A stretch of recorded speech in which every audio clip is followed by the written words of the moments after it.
पैगंबर, मेरे बंदों को बता दो कि मैं बड़ा बख्शने वाला हूँ, बड़ा मेहरबान हूँ, और ये कि मेरा अजाब भी दर्द देने वाला अजाब है। और उनको इब्राहिम के मेहमानों का अहवाल सुना दो। जब वो इब्राहिम के पास आए तो सलाम कहा। उन्होंने कहा कि हमें तो तुमसे डर लगता है।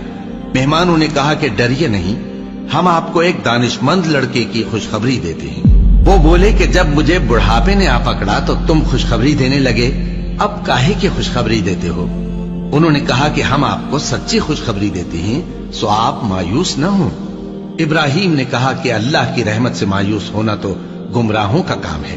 फिर कहने लगे कि फरिश्तों, तुम्हारा असल काम क्या है?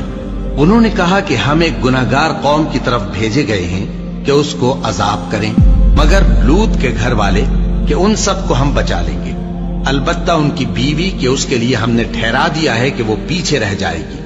फिर जब फरिश्ते लूत के घर आए तो उन्होंने कहा कि तुम तो नाआशना से लोग हो।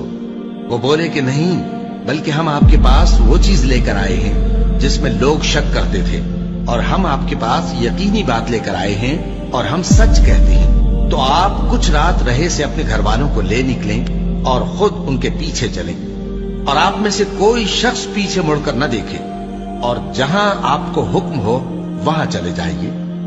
और हमने लूत की तरफ वही भेजी कि उन लोगों की जड़ सुबह होते होते काट दी जाएगी। और अहले शहर लूत के पास खुश खुश दौड़े आए। लूत ने कहा कि ये मेरे मेहमान हैं, कहीं इनके बारे में मुझे रुस्वा न करना, और अल्लाह से डरो और मेरी बेआबरूई न करो।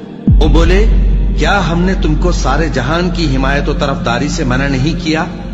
उन्होंने कहा कि अगर तुम्हें करना ही है तो ये मेरी कौम की लड़कियां हैं, इनसे शादी कर लो।